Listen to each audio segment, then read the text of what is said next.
ठीक है एक ही है, दूसरे केस का भी लोगे? दूसरे का ना गोल्ड वाला, कौन सा वाला, 8 तोले वाला या 37 ग्राम वाला? ये 8 वाले वाला। नमस्कार, आज मैं आपको बताना चाहूँगी कि तालाब तिल्लो इलाके में कुछ दिनों पहले एक मोबाइल की दुकान में, जिसका नाम है बीके ट्रेडर्स, वहाँ पर एक चोरी हुई थी। उस चोरी के दौरान हमें बताया गया कि 15 मोबाइल उनकी दुकान का एक छोटी सी खिड़की है, उसको ब्रेक करके, उसको तोड़ के उसमें से मोबाइल निकाले गए हैं। उस सूचना मिलते ही हम लोगों ने तुरंत तफ्तीश शुरू कर दी। सस्पेक्ट्स को राउंड किया, दुकान में काम करने वाले लोगों को खंगाला। काफ़ी पता लगाने के बाद भी हमारे हाथ कुछ उस वक़्त तो नहीं आया। उसके बाद हमने एक सस्पेक्ट राउंड अप किया तो हमें पता चला कि उसके हाथ में एक काला बैग था। उस बैग में से जब हमने तलाशी ली तो हमें 15 मोबाइल मिले, जो हमने चौकी में लाकर जब वेरीफाई किया तो हमें पता चला कि ये वही मोबाइल थे जो मोबाइल बीके ट्रेडर्स शॉप से चोरी हुए थे। जो मोबाइल आपके सामने डिस्प्लेड हैं, तो ये काफ़ी सनसनीखेज़ चोरी थी। तो इसमें जो एक्यूज़्ड है वो एक जुवेनाइल है, तो उसकी डिटेल्स हम आपको दे नहीं पाएंगे क्योंकि हमें कानून उसकी इजाज़त नहीं देता है। He has been produced in court, तो वट एवर डिसीजन जो भी आएगा, तो अभी हम फर्दर इन्वेस्टिगेट करेंगे कि क्या वो जुवेनाइल किसी और चोरी में भी मुलव्विस है या नहीं है। That will follow. उसके साथ साथ एक और चोरी की वारदात हुई थी, जिसमें एक घर में दिवाली की इंटरवेनिंग, जो दिवाली और विश्वकर्मा डे की इंटरवेनिंग नाइट थी, उसमें कुछ ऑर्नामेंट्स चोरी होने की बात सामने आई थी। उसमें भी काफ़ी तेज़ी से एक्शन करते हुए हमने सस्पेक्ट को राउंड अप किया, उसके घर की तलाशी ली, तो उसमें से हमें 8 तोले गोल्ड जो कि डिस्प्लेड है वो मिला। उसमें भी जो एक्यूज़्ड है वो उस घर में पहले काम कर चुका था। प्रोफेशनली तो नहीं था वो चोर वैसा, पर उसको जानकारी सारी थी कि ये सारा सामान इनके घर में रखा हुआ है। तो वो पंजाब भागने के चक्कर में था, बेसिकली वो पंजाब से ही है, तो उसको हमने बस स्टैंड से धर दबोचा और रिकवरी पूरे के पूरे गोल्ड की जितनी चोरी हुई थी सारी रिकवरी हो गई। तो ये मेजर हमारी जो रिकवरीज़ हैं उनमें से 2 ये हैं। इसके अलावा भी एक और जो चोरी है वो भी हमने वर्कआउट कर ली है, जिसमें 37 ग्राम्स गोल्ड इन्वॉल्व था। उसमें भी फुल रिकवरी हुई है।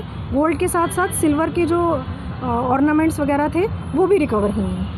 तो मैं ये कहना चाहूँगी कि हम पब्लिक से भी वैसे ही कोऑपरेशन चाहते हैं कि अगर आपको कोई सस्पेक्ट या कुछ ऐसी मूवमेंट दिखती है तो आप तुरंत हमें जानकारी दें। मैम, इस केस की बात करें तो क्या सीसीटीवी कैमरास की बात करें, क्या उनकी हेल्प ली गई थी? बिल्कुल ली गई थी। हमने हर एंगल खंगाला, सीसीटीवी की मदद ली गई, टेक्निकल सपोर्ट की मदद ली गई, आसपास के लोगों से पूछताछ की गई और इसमें रिकॉर्ड टाइम में रिकवरी हुई है। क्योंकि हमारे पास सीसीटीवी फुटेज में भी कुछ खास था नहीं, बट स्टिल हम लोगों ने ये within a shortest possible time ये मोबाइल रिकवरी, और all are fresh and unused.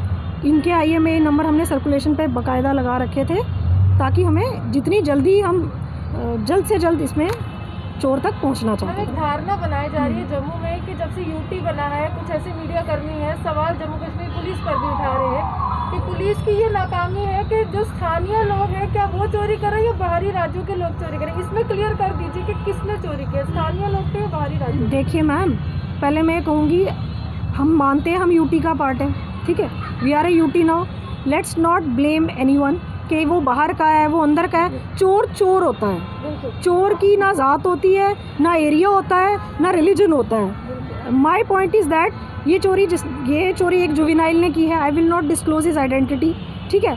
वो चोर है, उसको करेक्ट किया जाएगा। करेक्टिव यहाँ जहाँ भी कानून जो फैसला लेगा उसको लेकर वो किया जाएगा। अब दूसरी चोरी है, वो चाहे लोकल ने की है चाहे नॉन लोकल ने की है, चोर तो चोर ही होता है ना मैडम। ये तो लिए कितना बड़ा चैलेंज है कि इस तरह की घटनाएं, क्योंकि पिछले कुछ समय से ये कहा जा रहा है, मीडिया में खबरें आ रही है कि काफ़ी ज़्यादा इजाफा हुआ है, तो जम्मू कश्मीर पुलिस के लिए कितना बड़ा चैलेंज है? मैडम, मैं इसमें ये सबमिट करना चाहूँगी, अगर आप आंकड़ों की बात करेंगी तो I will give you all the figures if you give me 1 days time. चोरियों के मामले कम हुए हैं, बड़े नहीं हैं।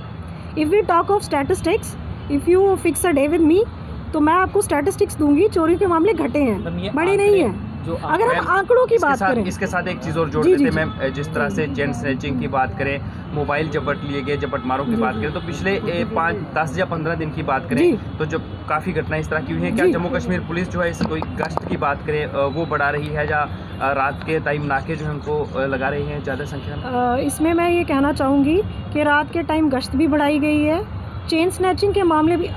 देखिए, जब हम एक मामला सुनते हैं ना, हमें उस वक़्त वो मामला सुनाई दे रहा होता है, अच्छा ये हो गया।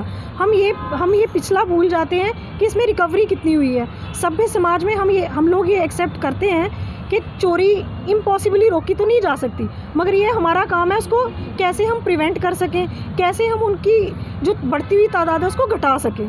आपके सामने है, रिकवरीज़ की परसेंटेज भी देखिए, कितनी रिकवरी हम, अगर ये चोरी हुई है महीने 1.5 महीने में बिना किसी क्लू के हम लोग रिकवरीज़ भी कर रहे हैं। मैम, है ना? आपने आंकड़ों की बात की, ये बहुत अच्छी बात है कि आपने कहा कि एक दिन का समय दीजिए, हम हाँ, आंकड़े जो we हैं can वो आपको have- दे देंगे। लेकिन आपको नहीं लगता कि आंकड़ा दे देना चाहिए, क्योंकि बाहर ऐसी धारणा बन चुकी है कि पुलिस पर सवाल उठा रहे हैं कि डकैतियां जो हैं वो ज़्यादा बढ़ गई हैं, क्राइम जो है वो अब ज़्यादा, और ख़ासकर ये तर्क दिया जा रहा है कि धारा 370-35 से हटने के बाद ये सब कुछ हुआ है। तो अगर पुलिस ये आंकड़े जारी कर दे तो सबका भ्रम जो है वो दूर हो जाए। उसके बारे में मैं अपने हायर अप से बात करके आपको बताऊंगी।